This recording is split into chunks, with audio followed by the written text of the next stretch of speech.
Good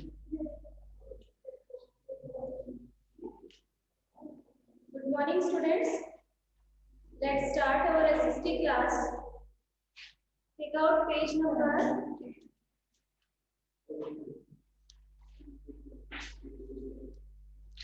82. Result of Industrial Revolution. Page number 82. Result of Industrial Revolution. ये last topic करने के बाद में अपना चैप्टर कंप्लीट हो जाएगा।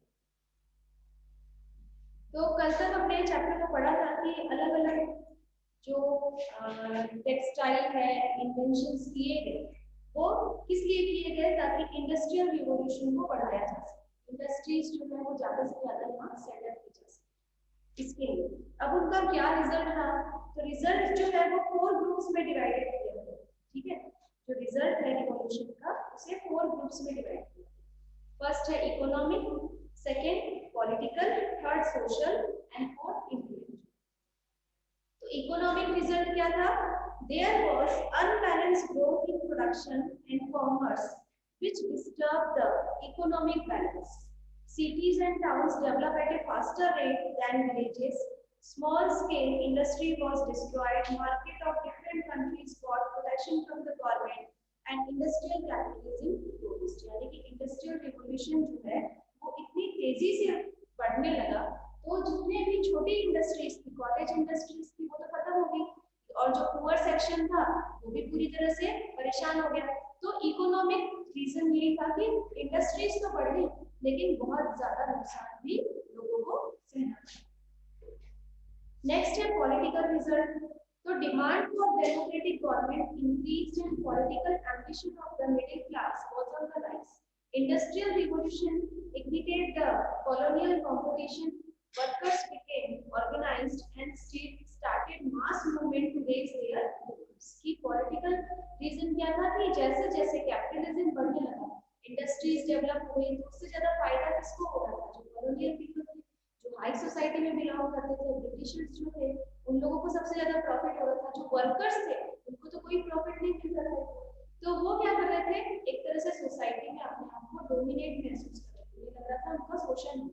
तो उनकी जो डिमांड थी उसको पूरा करवाने के लिए वो धीरे धीरे अलग अलग तरीके से क्या करते थे, अपनी आवाज को उठाते थे, कभी आंदोलन करना, ये सारी चीजें ज्यादा होती थी। एक ये पॉलिटिकल रीजन हो गया। फिर है social result. A new social class came into existence. There was a decline in moral values and joint family system disintegrated. A new culture evolved and there was a decline in human relation. Growth in number of laborers in town resulted in proliferation of slum. यानी कि यहाँ पर क्या हो गया कि socially लोग जो है वो अपनी फैमिली से दूर होने लगे, लोग काम के लिए दूसरी जगह जाने लगे। तो सब लोग अपनी जॉइंट फैमिली की बजाय क्या होने लगे, सिंगल फैमिली ज्यादा बनने लगे। उसके साथ साथ लोग जो है गुलाम बनने लगे, यानी कि कम पैसे में ही उनको सारा काम करना होता था। ये लोग जो थे अपने उनकी जो मोरल ड्यूटी होती थी उन सबको भी भूलकर लोग क्या हो गए, एक तरह से गुलाम की तरह रहने लगे। Intellectual result, economic liberalization was welcome, socialism came into existence. यानी कि इकोनॉमिक जो आजादी थी लोगों के पास में कि हम अपने काम जितना हमारे पास इनकम है उसी की बेस पर हम अपना काम कर सकते हैं, वो सारी चीजें तो खत्म हो गई और सोसाइटी में लोग क्या होने लगे, एक दूसरे से नफरत करने लगे। ऐसी सिचुएशन हो गई थी इंडस्ट्रियल रिवॉल्यूशन। ठीक है, ये तो चैप्टर हुआ आपका कंप्लीट। अब आ जाओ अपने थर्ड चैप्टर में जिसमें आज हम पढ़ेंगे 1757।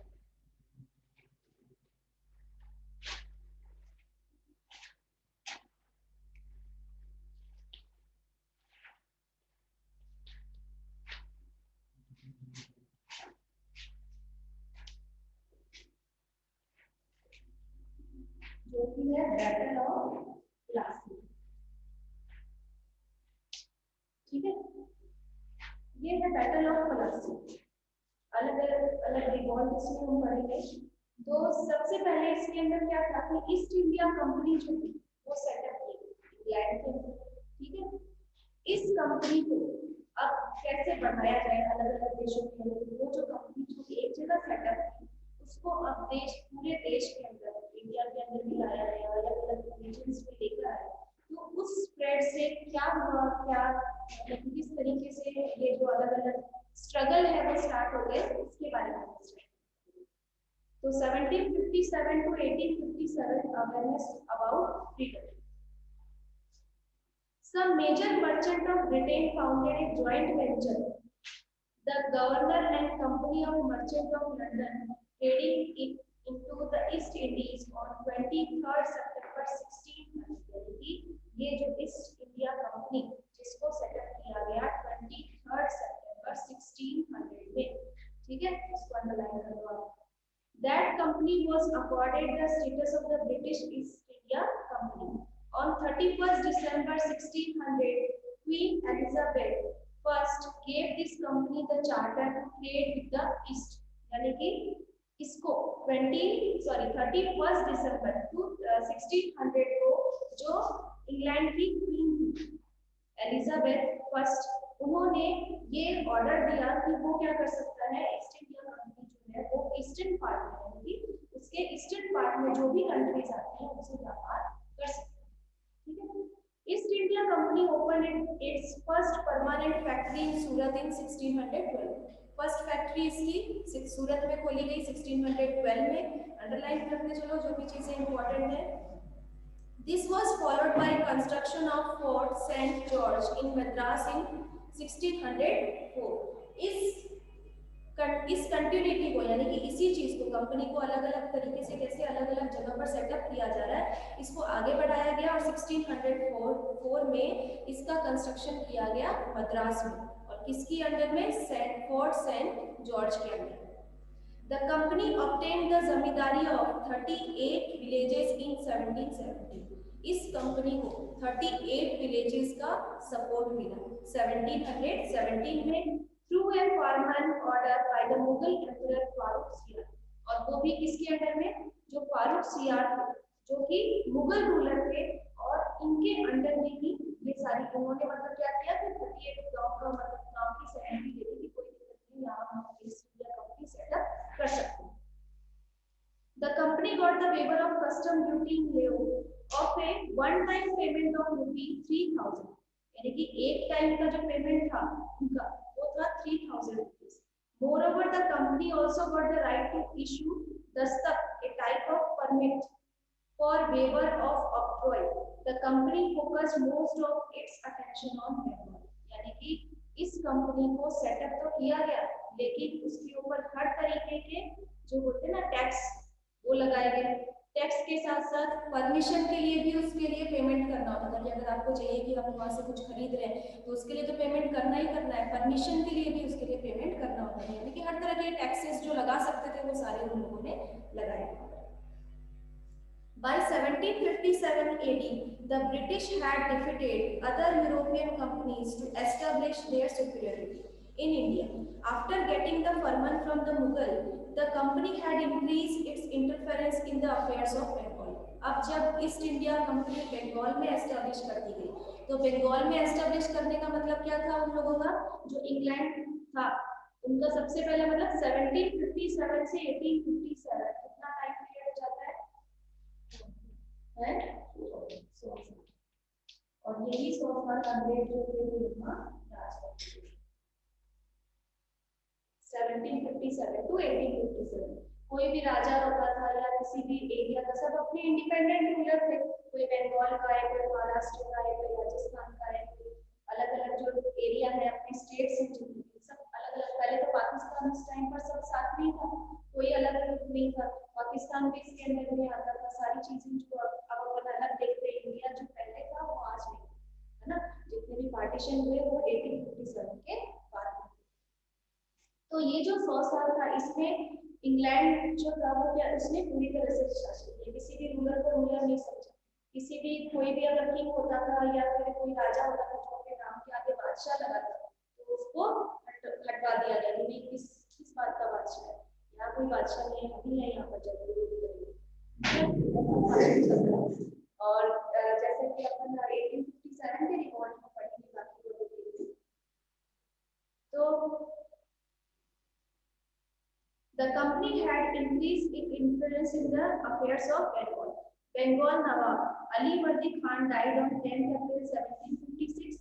Siraj-ud-Dowla, who was the son of Ali Wordi Khan, youngest daughter, became the next Nawab.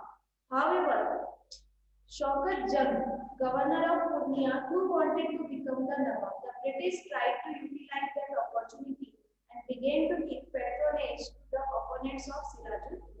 Siraj-ud-Daulah कौन था? नवाब ऑफ बंगाल।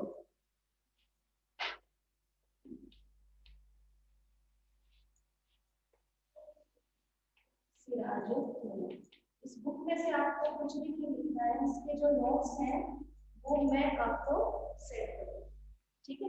इस बुक में से आपको कुछ नहीं लिखना है, सिर्फ जो डेट है या इंपॉर्टेंट पॉइंट्स है उनको अंडरलाइन कर दो। लिखने का जो भी है वो मैं आपको सेंड करूंगी पूरी नोट्स में, ठीक है?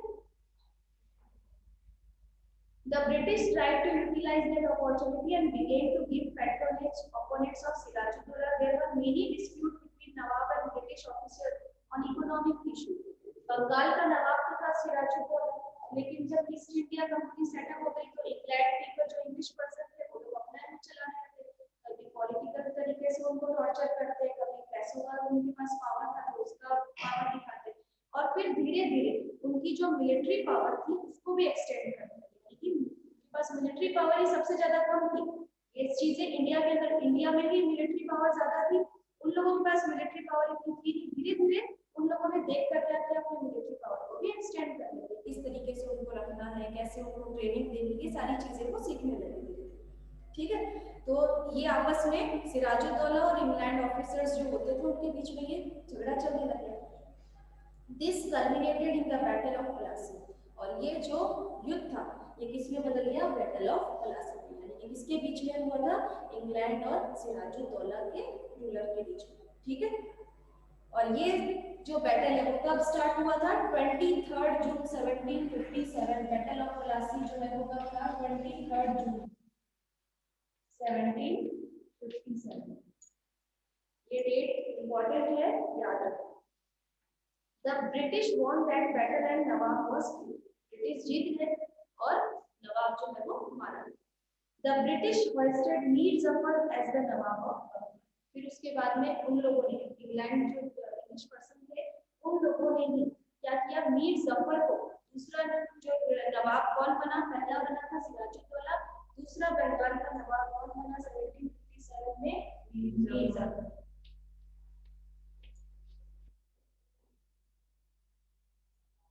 This enabled the British to indirectly control the affairs of Bengal. और जब उनका ही मेंबर जब वहां का नवाब बन गया तो वो लोगों ने पूरा कंट्रोल कर लिया। When the Mir Zafar failed to satisfy the monetary demand of the British, he was replaced with Mir Qasim. फिर जब मियां अगर अच्छे तरीके से काम नहीं कर रहा तो फिर नवाब को बदल दिया, तीसरा आया मीर कासिम।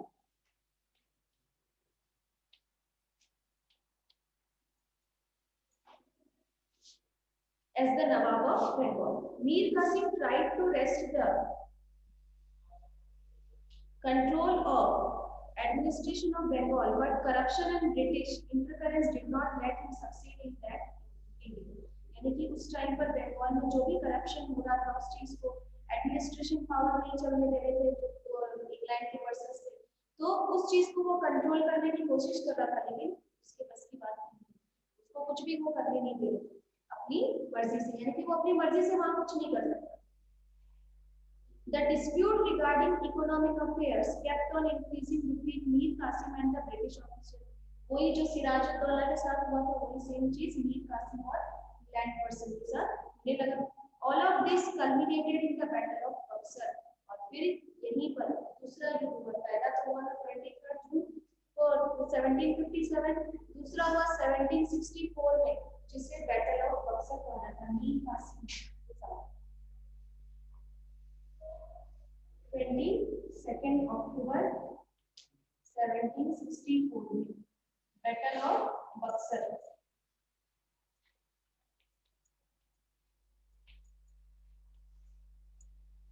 1757 और 62 इतना ही गैप था दोनों के बीच, ठीक है? कंटिन्यू ही थे। सिराजुद्दौला के साथ हुआ था बैटल ऑफ प्लासी, मीर कासिम के साथ हुआ था battle of Buxar. English person थे दोनों में, इंग्लैंड के साथ में और मीर कासिम के साथ में हुआ इंग्लैंड और सिराजुद्दौला। वो 1757 या 1762, 23 जून और 22 अक्टूबर, ठीक है?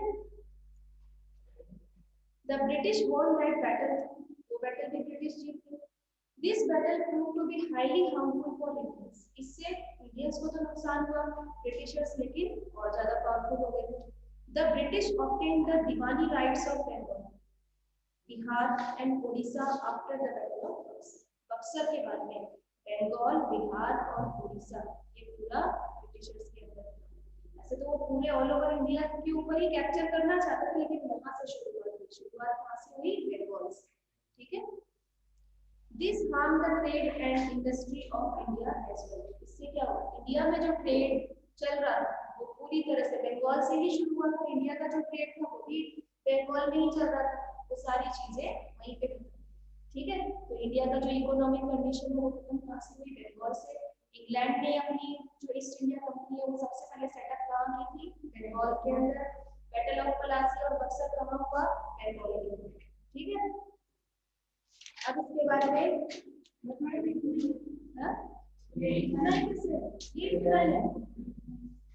इसके बाद में आ जाओ पेज नंबर 64 पर. ये मैडम रिवॉल्ट ऑफ 1857 कहां? 58 पे ये आएगा. Political movement 1857 to 1919.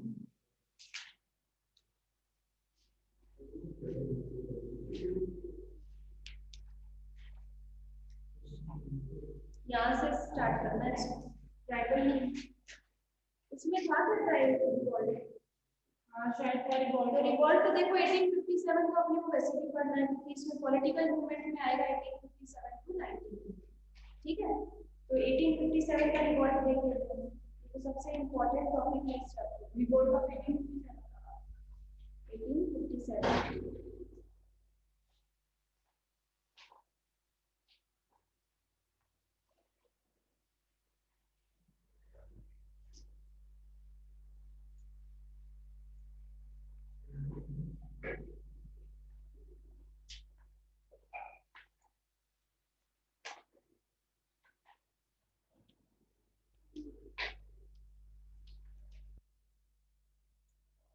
Revolt of 1857. Till 1587, the British has to face protest from provinces, Riyasat, farmer tribes, Jamidar, but such protests were sporadic and disunited. But in 1857, this had to face a united protest of Indians for the first time. The British succeeded in dousing the fire of this protest with some depth, mono-reverse and iron-fisted approach. But the revolt of 1857 also forced the British to make some fundamental changes in their policies towards. जैसा कि हमने 1757 का जो revolt था उसमें देख रहे थे कि ब्रिटिश जो थे वो जैसे ही इंडिया में आए उन्होंने अपनी जो पॉलिसीज है उसको अपनाते हुए यहाँ पर उनका मेन एम था रूल करना. कैसे भी करना. यहाँ इंडियन पीपल्स को वीक करना, उनके इंडस्ट्रीज को वीक करके और पॉलिटिकली और इकोनॉमिकली और मिलिट्रीली उनको कंट्रोल करना. ठीक है. वो सारी चीजें चलती रही. कभी फार्मर्स जो थे, जितने भी आर्टिशंस थे, जितने भी क्राफ्ट पर्सन थे, हर तरीके से उन्होंने ये फिर धीरे धीरे जो एक आक्रोश था, लेकिन हर तरीके से जब चारों तरफ से किसी को घेर लिया जाता है तो कभी ना कभी तो वो होता है ना कि नहीं अब हमारी बारी भी है. तो ऐसा हुआ इंडियंस के साथ में कि उन्हें लगा कि अब और ज्यादा हम सहन नहीं कर सकते. अब हमें क्या करना होगा? इनके खिलाफ खड़ा होना ही पड़ेगा. तो सबसे पहला जो इंडियन पीपल ने अपनी तरफ से अपना जो आंदोलन शुरू किया था वो था 1816. आप सुनते होंगे. तो फॉर्म्स ऑफ रिवोल्ट क्या था इसका? Forms of revolt, this was the first freedom struggle for by Indians. Indians के लिए ये सबसे पहला फ्रीडम स्ट्रगल. ठीक है. कि अपनी आजादी के लिए जो लड़ाई लड़ी उनमें सबसे पहला था 1857 का revolt. Scholars and historians differ on the form of this struggle. The British and European historians term it as a mutiny and the result of total reaction and Muslim conspiracy. यहाँ से ही ब्रिटिशर्स ने India को 2 parts में divide करना शुरू कर दिया था बिकॉज ऑफ देयर रिलीजन. उनके धर्म के नाम. ठीक है. और क्या उनका जो डिवाइडेशन हो गया था हिंदू और Pakistan.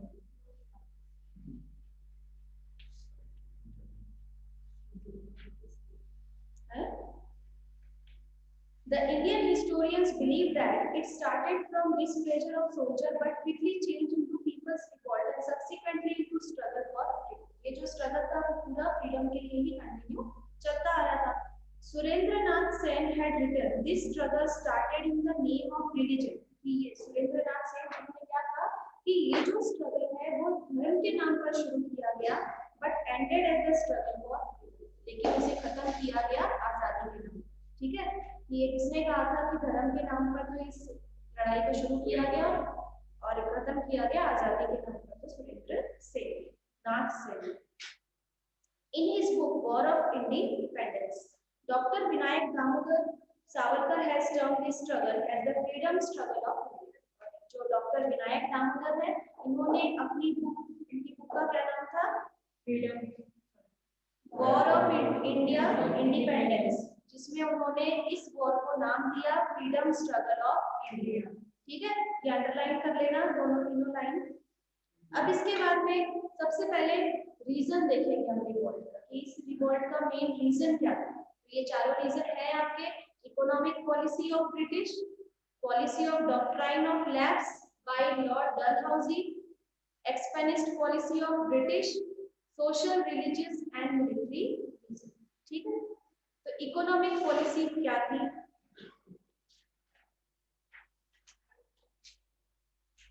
With the sepoys refused to use cartridges. इसमें तो देखो ये पूरा डिटेल में दिया हुआ है, आप लोगों को शॉर्ट फॉर्म बता देती हूँ इस रिवॉर्ड का, है ना. फिर आप बाकी जो आपके नोट्स रहेंगे उसमें पढ़ लें.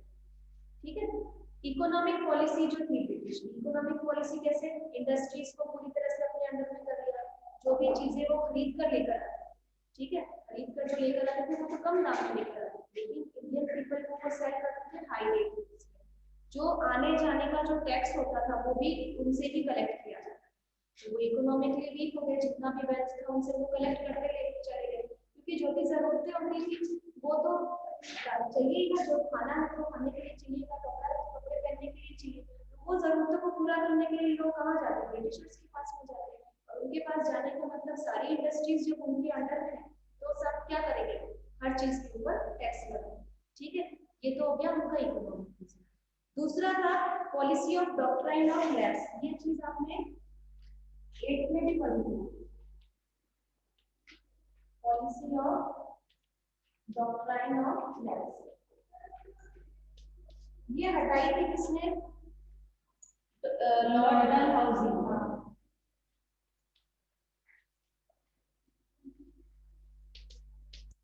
इसमें क्या था कि कोई भी अगर जिसकी कोई संतान नहीं होती तो वो किसी को भी अडॉप्ट नहीं करेगा. अडॉप्शन का जो मेथड था उसे खत्म कर दिया गया.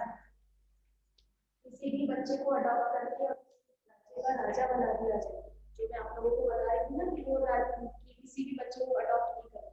अगर आपका खुद का कोई है तो ही आप उसे राजा बना सकते हो, अदरवाइज हम कोई राजा नहीं. वो फिर ब्रिटिशर्स के अंडर में. ठीक है, तो ये हो गया लॉर्ड डलहौजी का. अडॉप्शन का मेथड जो है वो पूरी तरीके से खत्म कर दिया गया. फिर इसके बाद में थर्ड है एक्सपेनिस्ट पॉलिसी ऑफ ब्रिटिश. ये ब्रिटिशर्स ने क्या किया? अपने पॉलिसी को एक्सपेंड करना, कि जहां पर कोई राज्य कर रहा है सब लोग जो अपने इंडिपेंडेंट रूल करते थे. इंडिया के अंदर सब रूलर्स जितने भी थे वो सब इंडिपेंडेंट थे. ये मेरा राज्य है, मेरा राज्य है. इसमें अगर कोई प्रॉब्लम है तो वो इसको जाके बिल्कुल भी नहीं बोलेगा, ना ही ये जाके इसको हेल्प करेगा. इस तरीके से सब अपने इंडिपेंडेंट जी रहे थे. ब्रिटिशर्स आए, उन लोगों ने क्या किया कि यहाँ कोई राजा नहीं, यहाँ ऑल ओवर किसका राज्य है? ब्रिटिशर्स. ठीक है, ब्रिटिशर्स का ही रहेगा, कोई राजा नहीं है, कोई नवाब नहीं है, कोई अपने आप को बादशाह नहीं माने. ठीक है, सबका बादशाह जो है वो कौन है? एक. ठीक है, लॉर्ड डलहौजी था जनरल. ठीक है, इसके बाद में लॉर्ड कैनिंग आते हैं. लॉर्ड कैनिंग आने के बाद में सोशली, रिलीजियस और मिलिट्री रीजन जो था, यानी कि सामाजिक तरीके से समाज के अंदर जहां पर लोग रह रहे हैं उनको धर्म के नाम पर डिवाइड कर दिया कि आप हिंदू हो और आप मुस्लिम. सबको जब डिवाइड कर दिया गया तो इसका मतलब वो क्या मानने लगे कि अगर हमें हमारे धर्म को फॉलो नहीं कर दिया जा रहा तो ये क्या चाहते हैं कि हम क्रिश्चियनिटी फॉलो करें. इसका मतलब अगर हम अलग हैं और हमें हमारे धर्म को फॉलो नहीं करने दिया जा रहा है तो इसका मतलब हमें क्या फॉलो करना है? क्रिश्चियनिटी. इंडियन पीपल्स जो थे वो तो यहाँ से उनके अंदर जो गुस्सा था ब्रिटिशर्स के लिए वो सब चालू था कि इतना सब कुछ किया उसने उन लोगों ने हमारे साथ। फिर उसके बाद में धर्म के नाम पर उनको डिवाइड कर दिया। मिलिट्री जो थी उनको कम पैसे में, यानी कि पूरे दिन को काम करता था तो भी उसको कम पैसे, और वहीं पर जो ब्रिटिश ऑफिसर होता था उसको ज्यादा पैसे दिए जाते थे। जैसे मान लो अब जैसे इसमें होते हैं आर्मी में, तो कोई अगर जम्मू कश्मीर में किसी की ड्यूटी होती है या फिर उसको अगर फॉरेन कंट्रीज में उसको भेजा जाता है तो उसके लिए उसको अलग से अलाउंस मिलता है ना, एक्स्ट्रा मिलता है। लेकिन वो इंडियन पीपल के लिए नहीं होता। इंडियन पीपल को अगर वहां भेजा जाता है तो उसके लिए कुछ नहीं होता, उसको तो जितना मिल रहा है उतने में ही खुश रहना है। और वहीं पर अगर कोई ब्रिटिशर ऑफिसर होता तो उसके लिए एक्स्ट्रा सारी फैसिलिटीज उसको दी जाती। तो इस तरीके से इंडियन पीपल को हर तरीके से उनको टॉर्चर किया जा रहा था ब्रिटिशर्स के द्वारा। तो ये सब जब होने लगा फिर उन लोगों ने क्या किया, वहां पर जब ब्रिटिश ऑफिसर को भेजा गया था फॉरेन कंट्री में, तो वहां पर जब उनको कुछ एक्स्ट्रा दिया नहीं गया तब वहां पर उन लोगों ने ये डिसाइड किया कि अब हमें क्या करना चाहिए, इनके साथ बदला लेना चाहिए। तो ये हम कैसे इनको बदला ले सकते हैं। तो इन लोगों ने एक डेट फिक्स की कि उस डेट को हम लोग क्या करेंगे, उस दिन हमें कोई भी दिखेगा हम उसे छोड़ेंगे, ब्रिटिशर्स को मार देंगे। और वो डेट क्या थी, 31 मई 1857। वो दो नाम मैं आप लोगों को बताऊंगी, वो 2 पर्सन जिन लोगों ने डिसाइड किया था इस डेट, ठीक है, 31 मई 1857 डिसाइड कर दिया। लेकिन ये अपनी डेट से पहले ही इसको चालू कर दिया, इस आंदोलन को शुरू कर दिया। वो डेट क्या थी,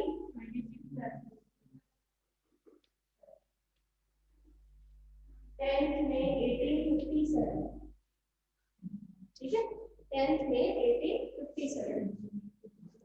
फरवरी में तो ये शुरू हो गया था जब उनको धर्म के नाम पर विभाजित किया जा रहा था, तब से उनके साथ यहाँ तो आंदोलन करना है, लेकिन ऐसा कुछ डिसाइडेड नहीं था कि हाँ इसी दिन करना है या करना है।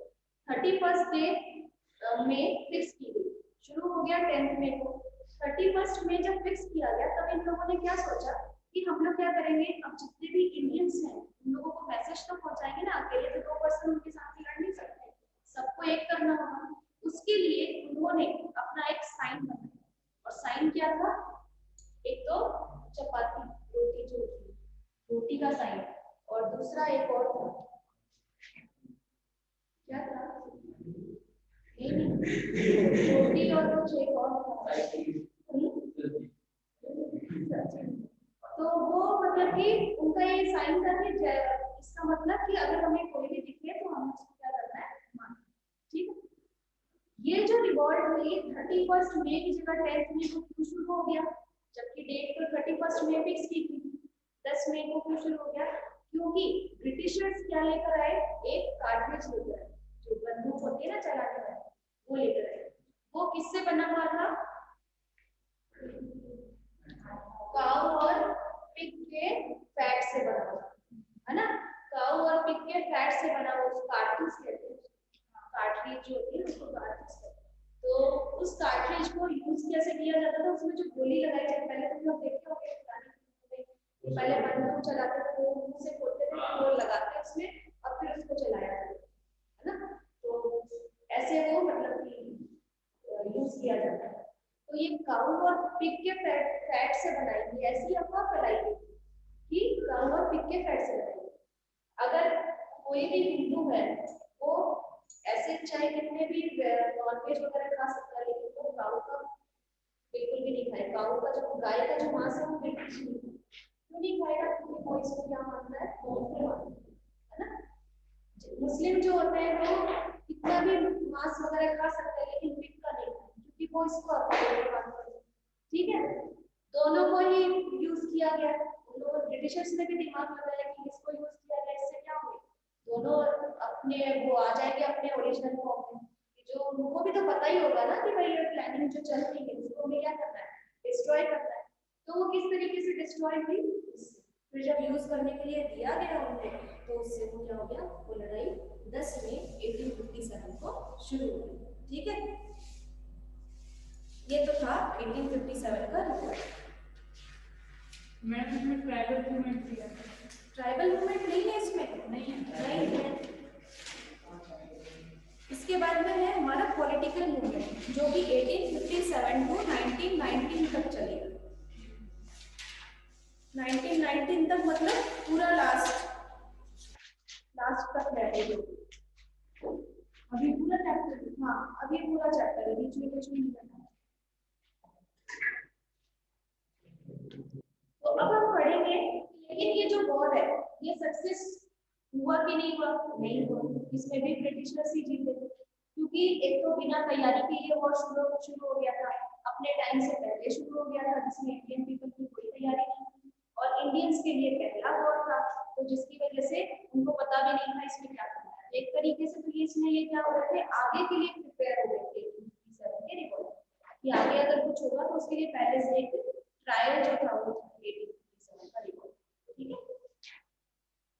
So after the failure of revolt of 1857, the leadership of freedom movement in all parts of India came in the hands of people who were educated in modern education. जितने भी educated person थे, उन लोगों के तो दिमाग में अब सेट हो गया था कि अब हमें आगे क्या करना है, इससे हमें ये सीख मिली है, उसके लिए हमें आगे कैसे तैयारी करनी है। And who were prosperous and who were landlords, जो जमींदार थे और जो जिनके पास वेल्थ था, उन्हें भी पता चल गया था कि हमें आगे क्या करना है। They worked on their agenda by giving memorandum in the parliament, giving requisition, organizing literate people, and by increasing public awareness about atrocities exploitation by the British. अब उन लोगों को क्या करना था कि ब्रिटिशर्स जो इंडिया के ऊपर किस तरीके से इनको परेशान कर रहे हैं, उनको टॉर्चर कर रहे हैं या एक्सप्लॉयटेशन किया जा रहा है, उसको हमें क्या करना है, लोगों तक पहुंचाना है, लोगों को जागरूक करना है। लोगों को पता चलेगा तभी तो वो चीजें क्या आएगी, गवर्नमेंट के सामने आएगी। The leaders of initial period of movement had belief on liberal people of India. Those leaders wanted to give information about contemporary problems in India and about the aspiration of Indians to the liberals in Britain. They also strived to spread awareness about exploitation of Indians by the British ruler and wanted to bring people from all religion, class and religion under their influence. कि उनका main मकसद था कि अब ये जो हुआ वो तो हो गया, कोई बात नहीं, लेकिन अब हमें क्या करना है, आगे के लिए जितने भी लोग हैं उन सबको जागरूक रखना है, सबको ये पता होना चाहिए कि हमें क्या करना है और क्या नहीं करना है हमारे देश के लिए। उसमें कोई भी धर्म या किसी भी जाति को प्राथमिकता नहीं दी जा रही, बल्कि सब लोग को एक होकर के काम करना है, ठीक है। फिर नेक्स्ट है political awakening about after 1858. The political aspiration of Indians had been increasing gradually. People were not satisfied with mere representation in the civil service, but also wanted to have some control on the civil services. People started demanding a government which could be elected by the people of India and could be answerable to the people of India. Christo Das Pal, who was the editor of leading newspaper Hindu Patriot from Bengal, raised a similar demand in 1868.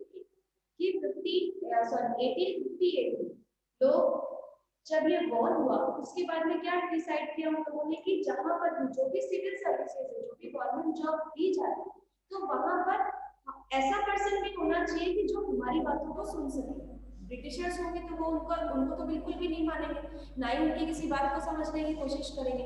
तो वो ये चाहते थे कि अब जो सरकार बने, अब जो गवर्नमेंट बने वो हमारी होनी चाहिए, हम उनसे चुने कि हम किस पर्सन को यहाँ पर गवर्नमेंट के रूप में या मिनिस्टर के रूप में देखना चाहते हैं।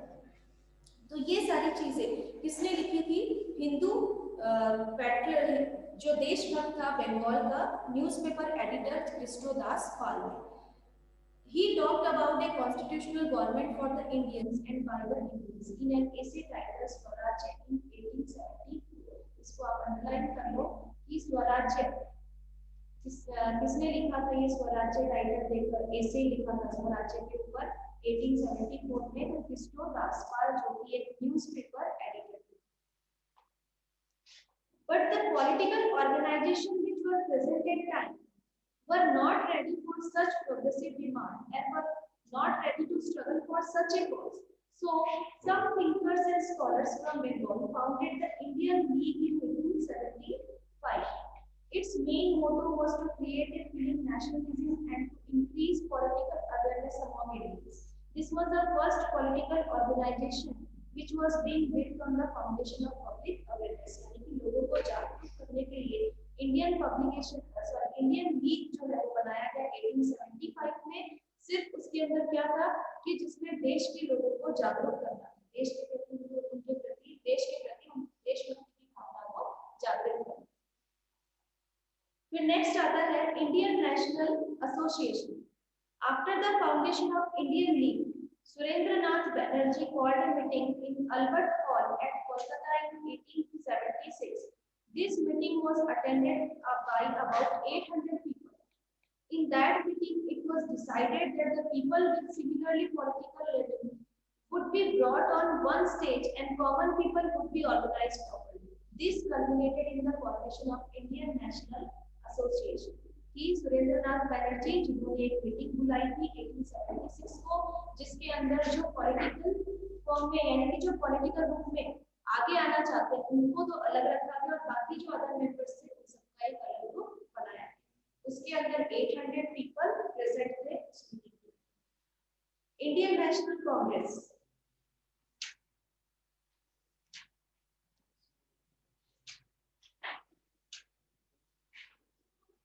the Indian National Congress was the result of political evolution which had been going on since 1858 in India. This organization was founded by Allen Octavian Hume, who was retired civil servant of British origin. ये organisation बनाया गया 1858 में और किसने बनाया था? Elon Octavian A.O. Hume ने। ठीक है। The British government was instrumental in formation of this organization. This wanted to make an organization which would give information about mindset of the Indians. It was taken as a platform on which Indian political leaders could vent their anger and could be easily prevent from any considerable effort to remove the British rule from India. उनका main मकसद क्या था? Indian national Congress जो थी उसको बनाने का, ताकि जो गवर्नमेंट है वहां पर कम से कम हमारी सरकार होनी चाहिए, हम चुने उस व्यक्ति को वहां पर इलेक्ट करने के लिए। The first session of the Congress happened on 28 December 1885 at Gokuldas Tejpal Sanskrit College. This session was attended by 72 representatives and was presided over by Umesh Chandra Banerjee. सबसे पहले इस कांग्रेस का फर्स्ट सेशन जो है वो स्टार्ट किया गया 28 दिसंबर 1885 को, और कहां पर? गोकुलदास तेजपाल संस्कृत कॉलेज में। इस सेशन में 72 रिप्रेजेंटेटिव एंड इस मीटिंग को शुरुआत किसने की? उमेश चंद्र बैनर्जी। 4 ऑब्जेक्टिव थे, यानी कि 4 उसके अंदर रीजन थे इस सेशन को शुरू करने के। पहला, provide an opportunity for meeting of people who work toward progress of nation, कि जो देश का भला चाहते हैं वो इस मीटिंग में शामिल हो। दूसरा, to ponder over programme of the future, कि फ्यूचर में किस तरीके देश के प्रति क्या काम होने वाला है, उसके लिए क्या हम कर सकते हैं, उसको लेकर उसमें उनका इंटरफेरेंस होना चाहिए। किसका? इंडियन पीपल का।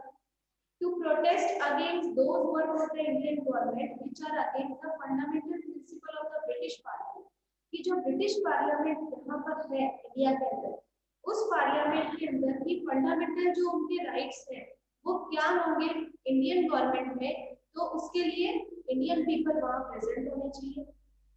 Bye keeping complete loyalty to the British empire, British empire present हो लेकिन वहां पर इंडियन पीपल भी होना चाहिए कि हमारे लिए क्या अधिकार है। This organisation would indirectly represent the Indian parliament and would give a benefit to the reply to the British belief that elected representative of India do not have the capability to run an administration. तो इसके अंदर ऐसा था कि British government यहाँ पर बन रही है, इंडियन पीपल वहाँ प्रेजेंट होंगे, लेकिन जितना भी प्रॉफिट होगा वो ब्रिटिश गवर्नमेंट को होगा।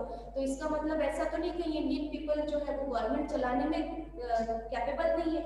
तो इसलिए यहाँ पर इंडियन पीपल हर जगह उनको रखना जरूरी है। ठीक है। तो ये 4 पॉइंट्स दिए गए इंडियन नेशनल कांग्रेस के द्वारा। तो यहाँ तक आप इसको रीड करना, इसके नोट्स जो है वो मैं आपको सेंड करूँगी, तब कर लीजिए। ठीक है। और इसके अलावा जो अब वेकेशन होगा, यानी कि एसएसटी की क्लास जो है वो अब नेक्स्ट वेकेशन के बाद में होगी, लेकिन इस वेकेशन में आपको क्लास जो है वो 10th क्लास का जो वीडियो है वो आता है एसएसटी का, ताकि ये कंप्लीट ठीक है। हाँ मुस्कान, कोई प्रॉब्लम है?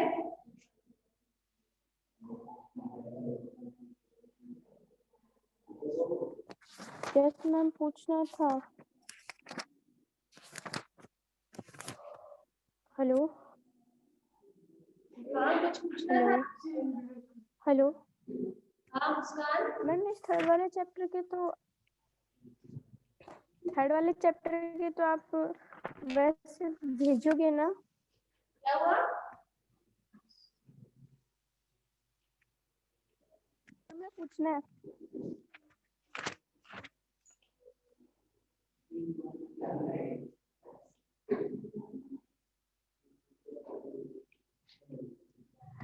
हेलो हाँ बोलो मुस्कान। मैम, चैप्टर 4 में पूछना था। चैप्टर 4 में? हाँ, हाँ बोलो। इसमें मैम वाई इंग्लैंड वाले टॉपिक में कौन कौन से पॉइंट में क्या क्या लिखना होगा?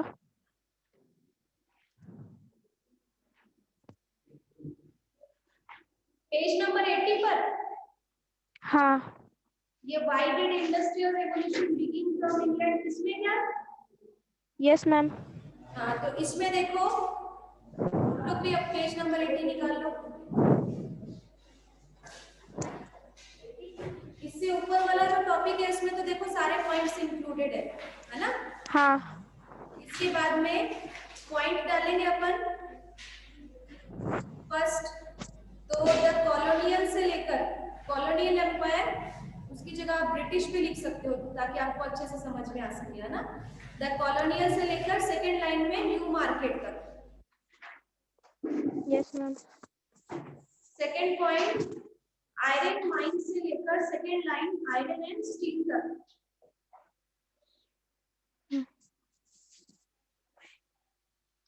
Third point, France mainly exported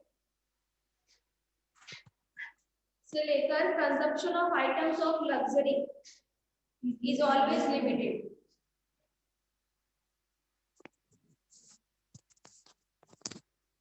फिर फोर्थ पॉइंट, ये भी लार्ज नंबर्स तक टिक कर लो इसको। Fifth point, the French revolution, the revolution in England, availability of capital से कैपिटल में टू मेक बिग फैक्ट्रीज तक। हाँ स्टार्टिंग से। द जोग्राफिकल लोकेशन में लोकेशन से कॉमर्शियल पर्सपेक्टिव। 8th का कंप्लीट और 9th में पॉलिटिकल एंड रिलीजियस इंटरफेरेंस तक। छोटे छोटे पॉइंट्स हो गए, है ना? बाकी आपको बता ही दिया था कल मैंने इसमें टिक करने वाला। Yes ma'am. रिजल्ट्स में देखो, इकोनॉमिक रिजल्ट तो देयर से लेकर industries was destroyed third line में, और पॉलिटिकल रिजल्ट डिमांड से लेकर कॉलोनियल कंपटीशन तक कर लो इसको, और social result a new social class से लेकर ह्यूमन रिलेशन, और फोर्थ वाला पूरा है। अब अपने मतलब कि इस चैप्टर में सिर्फ यही एक टॉपिक है, तब अपन ये करें, बाकी इतना इम्पोर्टेंट नहीं था पहले। बाकी सारे टॉपिक जो कट कर दिए गए ना उसके बीच में ये छूट जाता है,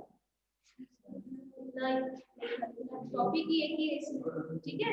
बाकी अपन कल करेंगे। Yes ma'am.